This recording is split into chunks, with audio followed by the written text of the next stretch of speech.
Sana pag napanood niyo ang video kong ito ay nasa maayos kayong kalagayan, pangkalusugan, isipan at pangpinansyal.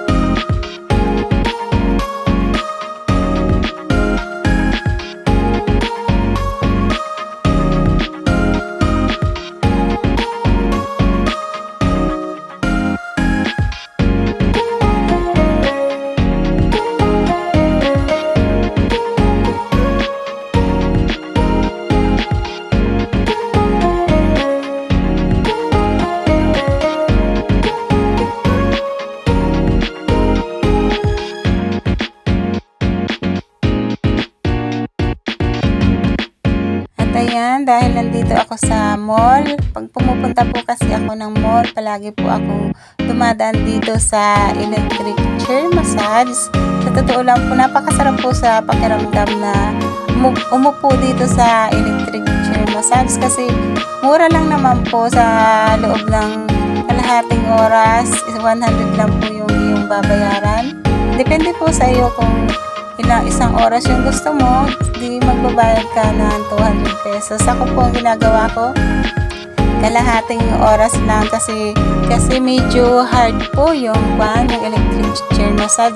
Para po sa akin hard siya masyado, kaya po kalahating oras lang talaga ako pag umuupo dito, kasi kung paabutin ko po ng isang oras, imbis na marirelax ako, baka mabugbog yung katawan ko sa massage ng electric chair. Kaya ganun po yung ginagawa ko tuwing pumupunta po ako dito sa mall.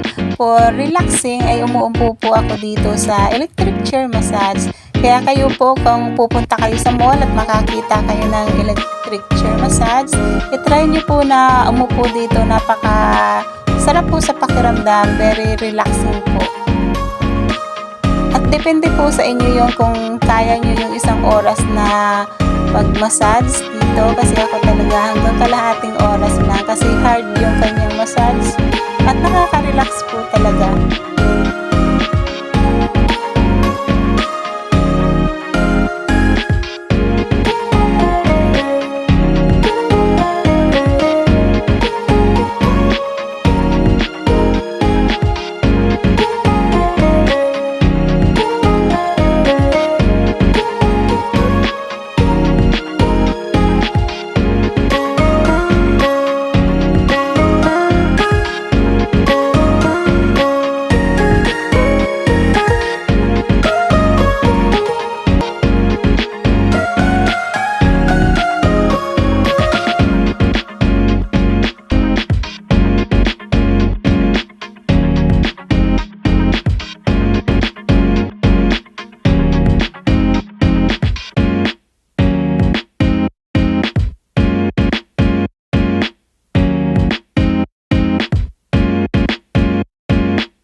watching guys. God bless and keep safe everyone. Bye-bye.